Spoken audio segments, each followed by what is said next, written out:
नमस्कार दोस्तों, स्वागत है आपका मिस्टीरियस टेल्स एक्स में, जहां हम ब्रह्मांड के उन रहस्यों की खोज करते हैं जो हमारी आंखों से तो छिपे हैं, लेकिन हमारे भीतर सवाल बनकर गूंजते रहते हैं। आज हम जा रहे हैं एक ऐसे ग्रह पर जो रात के आसमान में लाल रोशनी की तरह चमकता है, खामोश, ठंडा और रहस्यमयी। जी हाँ दोस्तों, हम बात कर रहे हैं मार्स की, यानी लाल ग्रह की, हमारे सबसे नजदीकी पड़ोसी की और शायद हमारे खोए हुए घर की।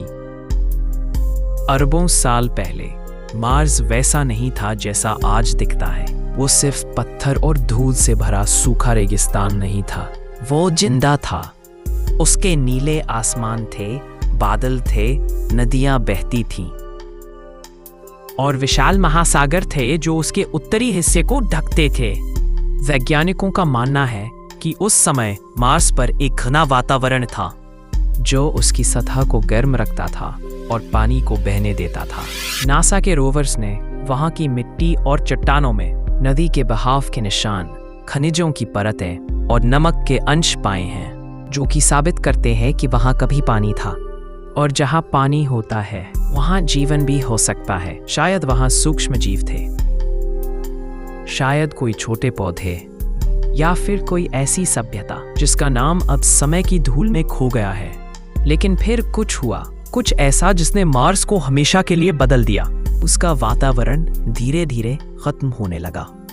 वैज्ञानिक कहते हैं कि मार्स का चुंबकीय क्षेत्र यानी मैग्नेटिक शील्ड अचानक खत्म हो गया, और जैसे ही वो ढाल टूटी, सूरज की तेज हवाओं ने उसके वातावरण को उड़ा दिया। सागर सूख गए, आसमान लाल हो गया और एक जिंदा ग्रह पत्थर और धूल का कब्रिस्तान बन गया। फिर भी कहानी यहीं खत्म नहीं होती। मार्स आज भी अपने भीतर रहस्य छिपाए बैठा है। इसके ध्रुवों के नीचे बर्फ की मोटी परतें हैं और वैज्ञानिकों ने वहां छिपी हुई झीलों के संकेत पाए हैं।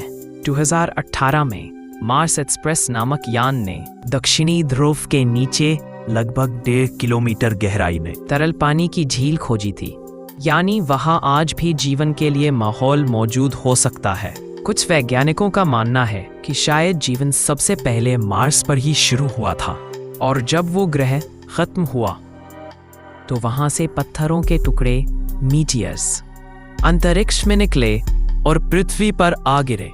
उन पत्थरों में सूक्ष्म जीवन के कण थे जो धरती पर आकर पनप गए।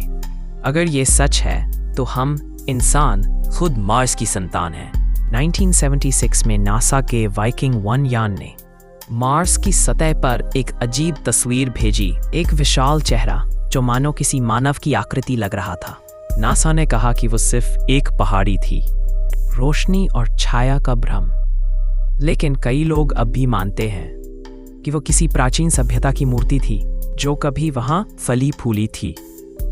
कुछ तस्वीरों में पिरामिड जैसी संरचनाएं भी दिखाई देती हैं, कुछ जगहें इतनी सम्यक हैं कि वो प्राकृतिक नहीं लगती। क्या ये बस संयोग है या सच में वहां किसी बुद्धिमान सभ्यता का अस्तित्व था? नासा के परसीवरेंस रोवर ने जब पहली बार मार्स की हवा की आवाज रिकॉर्ड की, वो धीमी, ठंडी और बेहद रहस्यमयी थी, जैसे किसी मृत ग्रह की सांसें अब भी वहां गूंज रही हो। मार्स की पतली हवा में आवाज अलग तरह से चलती है। तेज आवाजें जल्दी मिट जाती है, धीमी आवाजें धीरे धीरे तैरती हैं। वो ध्वनि किसी दूसरे संसार की लगती है। हर मिशन, हर खोज हमें मार्स के सच के थोड़ा और करीब ले जाती है। हम समझने की कोशिश कर रहे हैं, आखिर क्यों वो ग्रह मर गया, और क्या वही भविष्य हमारी पृथ्वी का भी हो सकता है? मार्स की कहानी एक चेतावनी भी है। उसने अपना वातावरण खोया, अपना पानी, अपना जीवन, क्योंकि उसकी ढाल टूट गई थी।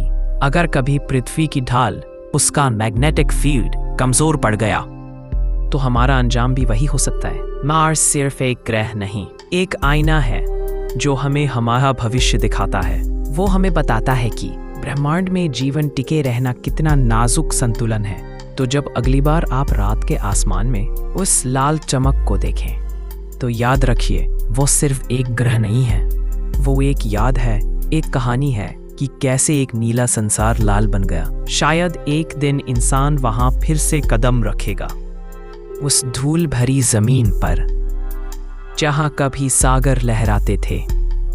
और शायद जब वो हवा में सांस लेगा तो मार्स खुद फुसफुसाएगा।